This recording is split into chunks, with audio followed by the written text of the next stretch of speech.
Dan pemirsa, ini kita sudah terhubung bersama Mang Cik Nabil di Kejaksaan Tinggi Sumsel terkait penetapan tersangka juru kasus dugaan korupsi pendistribusian semen di wilayah Sumsel. Silakan Mang Cik Nabil dengan laporannya. Oke, saya Edi, aku Ahmad Nabil Hutari sama juru kamera kita hari ini, Muhammad Aidil, berada di Kejaksaan Tinggi Sumatera Selatan melapor ke.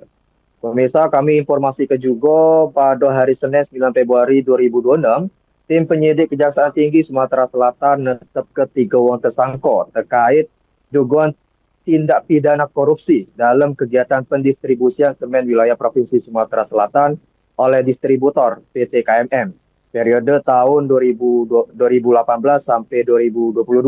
Berdasarkan surat perintah penyidikan Kepala Kejaksaan Tinggi Sumatera Selatan tanggal 24 September 2025, CO tanggal 13 Januari 2026.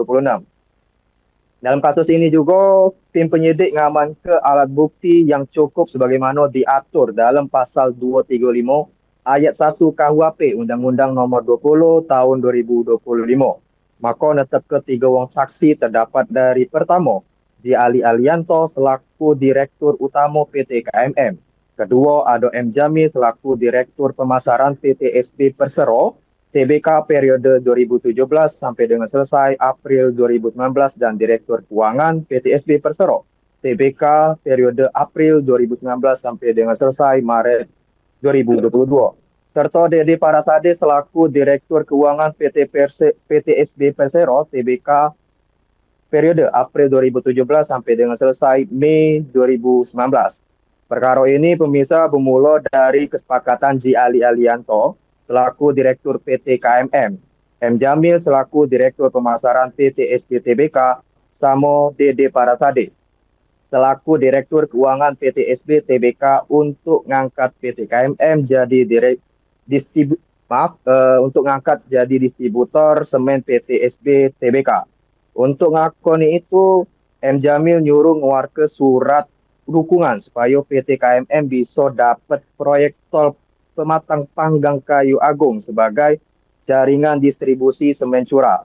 Sementara itu, Dede Parasade juga ngejabat sebagai Komisaris PT BMU, upaya mindah ke PT BMU ke wilayah Lampung supaya jaringan distribusi sama gudang semen bisa diserah ke PT KMM di bulan September 2018. M. Jamil sama Ji Ali Alianto nandatangan ke perjanjian jual beli semen tanpa liwat proses seleksi dan evaluasi sesuai SOP pemasaran dan IKA marketing tahun 2018. Dalam pelaksanaannya, PT KMM dapat fasilitas plafon penebusan semen tanpa jaminan aset dan tak bayar sesuai ketentuannya. Walaupun saat itu, M. Jamil sama Dede Parasade tetap ngasih fasilitas tersebut serta ngelakui penjadwal ulang piutang berkali-kali yang bertentangan dengan SOP 2019.